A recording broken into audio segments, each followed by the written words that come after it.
নতুন বাংলা বছরের আগমন পহেলা বৈশাখ। আনন্দ শোভাযাত্রায় আজ বাঙালি জাতির জীবনে একটি বৈচিত্র্যময় আনন্দঘন দিন। কোথাও কোথাও এখনো হালখাতা খোলার রেওয়াজ রয়েছে। সারা বছরের দেনা পাওনা মিটিয়ে চলে মিষ্টি খাওয়ার রীতি। আমাদের দেশে বিভিন্ন উৎসব ও পালা পার্বণকে সামনে রেখে সারা বছরই বিভিন্ন ধরনের মেলা অনুষ্ঠিত হয়। তাই বৈশাখে হস্ত ও কারুশিল্পের দোকানগুলোতে পড়েছে কেনাকাটার ধুম। বৈশাখকে কেন্দ্র করে ছোট ছোট শিল্প মালিক থেকে শুরু করে হস্ত ও কারুশিল্পীরা অনেক আগে থেকেই তাদের ব্যবসাকে চাঙ্গা করতে নানা পদক্ষেপ নিতে শুরু করে। ফুটপাত থেকে শুরু করে অলিগলির দোকানপাট কিংবা বিলাসবহুল বিপণী বিতানে বৈশাখী পোশাক কেনাকাটার হিড়িক পড়ে। ফ্যাশন ডিজাইনাররাও নতুন নতুন ডিজাইন দিয়ে শাড়ি, ছোট ছোট ছেলেমেয়েদের জামা কাপড়, পাঞ্জাবি ইত্যাদি বিভিন্ন ধরনের পোশাক তৈরি করে, যা তাদের ব্যবসায় নতুন মাত্রা যোগ করে। পয়লা বৈশাখকে কেন্দ্র করে দেশের অর্থনীতিতে 14 থেকে 15,000 কোটি টাকার মতো বাণিজ্য হয়। এ নিয়ে আরও শুনবো, সাথে আছেন অর্থনীতি বিশ্লেষক ডক্টর আব্দুল মজিদ। ডক্টর আব্দুল মজিদ, প্রথমেই আপনাকে নতুন বছরের নববর্ষের শুভেচ্ছা জানাচ্ছি এবং একই সাথে আপনার সাথে জানতে চাই বাংলার অর্থনীতিতে পহেলা বৈশাখের যে অর্থনৈতিক গুরুত্ব, সেই বিষয়টি আপনার কাছে জানতে চাই। কেমন দেখেন এবং অন্যান্য বছরের সাথে এই বছরের তুলনা যদি করা হয়, আপনার পর্যবেক্ষণ কি বলে? ধন্যবাদ। আমি সকলকে শুভ নববর্ষ জানাচ্ছি। স্বাভাবিকভাবে যেমনটি আপনি বলতেছিলেন এবং কিছুক্ষণ আগে যে সচিত্র প্রতিবেদনটি আমরা দেখলাম, তাতে এটা স্বাভাবিকভাবেই ঈদ এবং ঈদের পরে, ঈদ উল ফিতরের পরে এবারে যে নববর্ষের বৈশাখের যে অনুষ্ঠানটি হচ্ছে, সেটি কিন্তু মূলত একটা ধারাবাহিকতারই অংশ। কারণ সবাই সেই ঢাকা শহর ছেড়ে চলে গিয়েছেন গ্রামে, আবার ফিরে আসছেন তারা ঠিক এই সময়। এবারের যে নববর্ষের উদযাপন, সেটিতে আমরা দেখছি একটা ধারাবাহিকতার একটা বিশেষ সম্মিলন এবং কেনাকাটা সবকিছুতে আনন্দ উচ্ছ্বাস প্রকাশে একটা বিশেষ আমেজ লক্ষ্য করা যাচ্ছে। আপনি বলেছেন, জানতে চেয়েছেন অন্যান্য বারের তুলনায় এবার কেমন। বৈশাখ কিন্তু একটি সর্বজনীন এবং সর্বকালীন সময়ের একটি উৎসব এবং এটা শুধুমাত্র চৈত্র সংক্রান্তির পরে একটি নতুন বছরের শুরুর বিষয় নয়।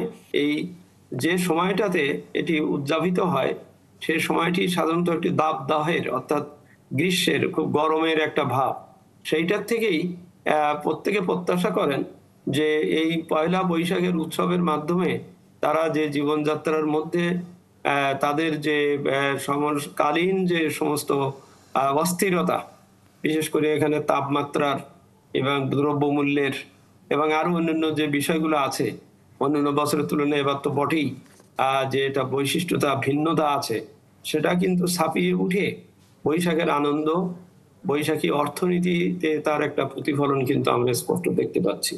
অর্থাৎ আর কিছুদিন আগে যে ঈদ উল ফিতর হয়ে গেল, ঈদ উৎসব হয়ে গেল, তারপরেও মানুষ কিন্তু মুখিয়ে ছিল বা আছে এই বৈশাখের উৎসবের জন্য। এবং আপনিও যেমনটি বলছেন যে আমাদের বিশেষ করে মধ্য এবং ক্ষুদ্র শিল্প গোষ্ঠী, তাদেরই কিন্তু এই উৎসবের সবচাইতে বেশি বেচাকেনা এবং তাদের সৃজনশীলতার, তাদের কাজ দেখানোর বিষয়টা কিন্তু এখানে বেশি প্রাধান্য পেয়ে থাকে এবং বরাবরের মতো তারা এবারও সেভাবে সেটি করেছেন। কিন্তু দেখা যাচ্ছে যে হয়তোবা সার্বিকভাবে দ্রব্যমূল্য বা আরো অন্যান্য কারণে পোশাক এবং বিশেষ করে খাবার ক্ষেত্রে, খাবার দাবারের ক্ষেত্রে একটা বৈচিত্রতা, বিচিত্রতা বিশেষভাবে লক্ষ্য করা যায় এবং এর ভিতর দিয়েও আমরা দেখতে পাই যে সেই আবহমান কাল থেকেই যেভাবে বৈশাখ একটি আনন্দের বিষয় বারতা বয়ে এনেছে, সেটি কিন্তু অব্যাহত আছে। দারুণ চমৎকারভাবে আপনি বলেছেন। আরো একটি বিষয়ের দিকে আমি যেতে চাই। এই যে বৈশাখের যে বাণিজ্য, সেটি যদি আমরা একটি আনুমানিক হিসাব করি, 14 থেকে 15,000 কোটি টাকার একটি বাণিজ্য, সেটি যদি আমরা ফুটপাত থেকে শুরু করে শোরুম পর্যন্ত যদি একটা আনুমানিক হিসাব তুলনা করি, এই যে বৈশাখের এই বাণিজ্যের এই অঙ্কটা, এটা কি আসলে যথাযথ, বা আপনি কি মনে করেন সময় অনুযায়ী বা এবং যুগ অনুযায়ী এবং অর্থনীতি অনুযায়ী এই অঙ্কটা কি যথেষ্ট, নাকি একে সম্প্রসারণের আরো সুযোগ রয়েছে? খুব প্রাসঙ্গিকভাবে আপনি বলেছেন, এটা হচ্ছে অবশ্যই সম্প্রসারণের সুযোগ আছে, সুযোগ ছিল। এবং আমি বলছি আবার যে মানুষের দৈনন্দিন জীবনের যে ঘরকন্না যে বিষয়গুলো, সেটার সাথে যদি এর সাথে সম্মিলন থাকে, তাহলে এটা এগিয়ে যায়, বাড়ে। আমি বরং মনে করি আমাদের যে ই কমার্স বা আমাদের যে চাহিদা সরবরাহের যে প্রক্রিয়া, সেখানে কিন্তু একটা বিরাট পরিবর্তন এসেছে। এবং মানুষ কিন্তু, আপনি হয়তো শুধু ফুটপাতে বা এখানে দোকানে কতটুকু বিক্রি হচ্ছে সেটা দিয়ে দেখছেন, কিন্তু তা না, তার চাইতে বেশি কিন্তু বিক্রি হচ্ছে সরবরাহের ই কমার্সের মাধ্যমে। এটা কিন্তু একটা নতুনত্ব।